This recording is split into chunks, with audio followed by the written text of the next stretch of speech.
involved in the sacred names movement. Now that is quite an amalgam.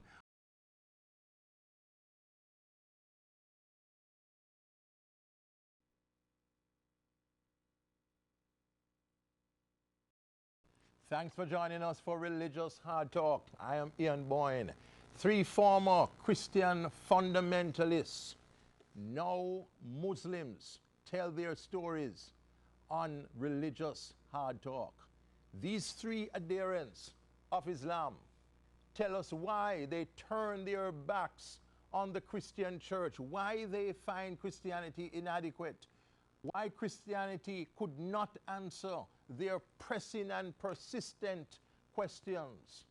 They tell us what their practice as Muslims is like, why they believe Islam is superior to Christianity, and why you should empty your churches and accept the religion of the Prophet Muhammad. We have with us today Abdul Ghani, former Christian, former member of the Church of God of Prophecy. Abdul Karim, former member of the New Testament Church of God. Muhammad Abdullah, he was in a number of groups, charismatic, then Wesleyan holiness, was very deep with the Jehovah's Witnesses, and then became involved in Neville Woolery's Kahal Yahweh, was involved in the sacred names movement. Now that is quite an amalgam of groups. Well, he has switched again, and he believes that this is the last switch. He believes that he has found it. He has found the truth. Finally, Muhammad Abdullah will tell us why he believes so. This is going to be another interesting religious hard talk. You've heard a lot about the Muslims. Some of you are afraid of them. When you hear the word Islam, you think of terrorist bombings. You think of suicide bombers. You have all kinds of negative images in your mind. But our Jamaican Muslims will tell you about their experiences. Gentlemen, good to have you on Religious Hard Talk. This bastion. Abdul Ghani, let's talk about your experience. You're in the Church of God of Prophecy. Very hardline group, a group very fundamentalist. Tell us about your experience in Church of God of Prophecy, and what gave you the early stirrings toward Islam? Right. Bismillahirrahmanirrahim. Alhamdulillahi Rabbil Alameen. Wassalatu wassalam ala Rasulil Kareem. La ilaha illallah wahdahu la sharika lah. Lahul mulku wa lahul hamdu wa huwa ala kulli shay'in qadir. To my fellow Muslims, I say Assalamu alaikum wa rahmatullah. To Mr. Boyne and the Jamaican public, we greet you with the greetings of peace.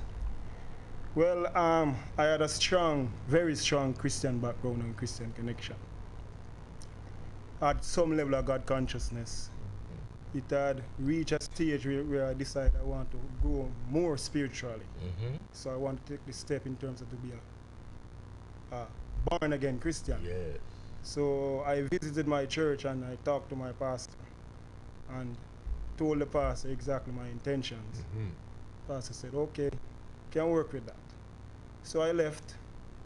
It so happens that I was in a discussion with a Christian short while after that, and he was talking about Allah.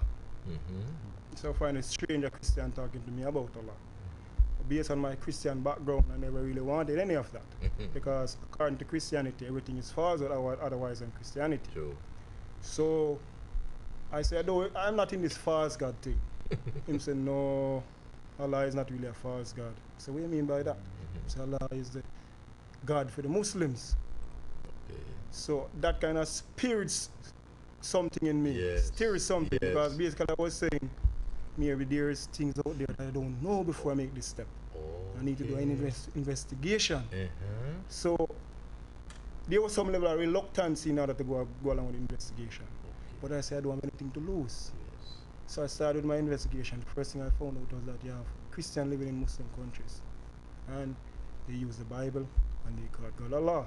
So I realized that it's lack of exposure caused my ignorance. Yes, that Allah was a name for God, a legitimate name for God. Yeah. Though some of the Christians say it's really a moon God, it's not really. Idol. That's right, idol. I get to find out that it was not an idol. Okay. But I wasn't really jumped to accept it just like that. Yeah, okay. You understand? So I said to myself, well, what I need to do, I need to investigate this Muslim religion to show the falsehood within it. Right?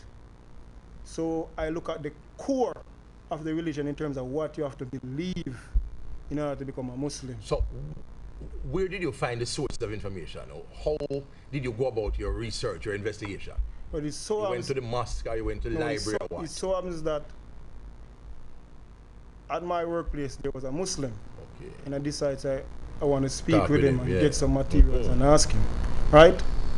But not only him, I also went on the net to source some information because I didn't really want to get too friendly with him and get too deep with him. Brainwash, because Satan might use him to lead you off from Jesus. And then, you know, I know how they are looked at and things. It's true, yes. So just talk to him occasionally and things to get some Do your own research. Do my own research. Privacy of your home, yeah. Well, I found that I started looking at the concept of the religion. And the first concept, they say, you know, you must believe in the oneness of God. Yes. And believe that he's totally different from his creation. Him and him alone is supposed to be worshipped. But my problem is that there was no room for any Trinitarian belief there. And you was a Trinitarian. You was a Trinitarian. Understand? Father, Son, Holy Ghost baptism. Yes. So I couldn't relate to it, but I continue to check. And they say you have to believe in the angels. When they come on to the believe in the angels now. That seem like Christians. Yes, same like Christian. No problem. I was told that there was a problem for me. Tell me. I was told that the angels are beings created from light. That's the first time I'm coming to understand that. I also was told that angels constantly worship the Creator, and they do not get tired by doing that. And I also was told that angels don't disobey God. This was my problem. I was taught that the devil is an angel. Of course, Lucifer. Understand? And 1/3 rebel. So if the devil is an angel and the angel don't disobey God, how him fall out of grace with God? Yes. Then I went on to the third article of faith, which is believe in the revealed books. This is where at the point where I get upset with Muslims. Really upset.